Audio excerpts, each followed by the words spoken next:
Well, my name is Stephen H. Smith. I'm from Wilmington, North Carolina originally. I live in Marshville, North Carolina now. Been sculpting for 44 years. Probably best known for the Centennial First Flight Memorial at Kitty Hawk with the Wright brothers, the 40-foot, 4-inch plane that weighs 10,000 pounds of stainless steel, and 7 life-size figures. Well, first of all, I was honored that you asked. It's important to me that people who are in service to community, are honored, especially when they put their lives at stake. And these linemen do that on a daily basis.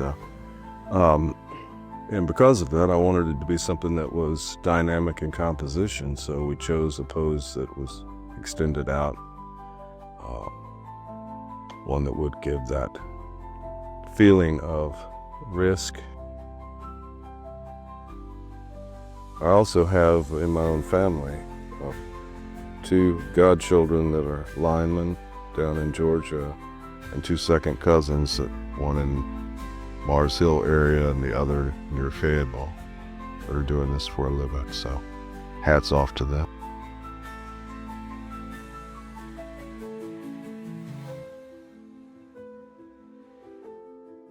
So it's, amazing, especially when you consider they're out in snow and ice and rain and downpour and cold temperatures and near 100 degrees and 90%, 99% humidity in the summer, and they're still carrying all this weight. From discussions with them, just how much safety is a factor. Everything has a reason that they're using as a safety precaution. So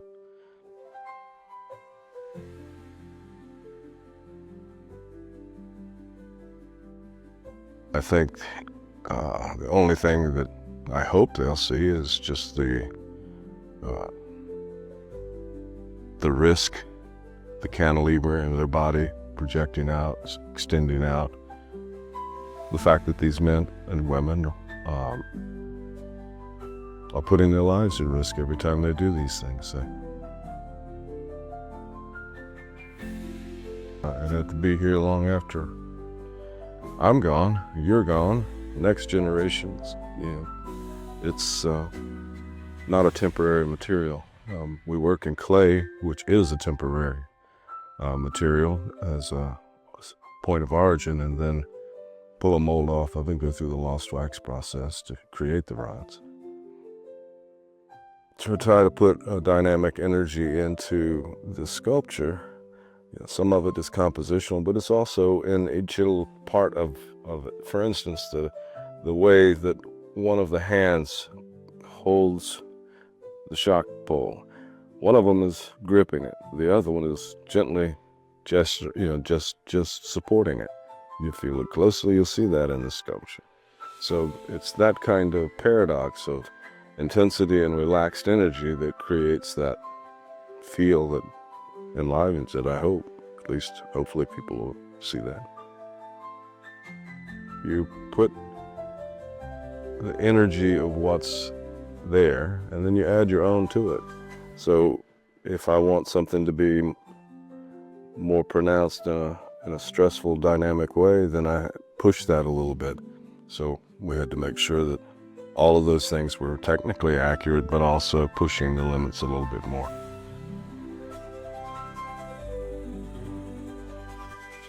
Well, I wish I had union power co-op. I don't know how to speak about it as a whole, but it seems like your organization works, treat each other like family. It was nice to see a corporation who does that. It didn't seem like it was just all business. It seemed like they cared about each other and went out of their way to help. Certainly they helped in the creation of this project.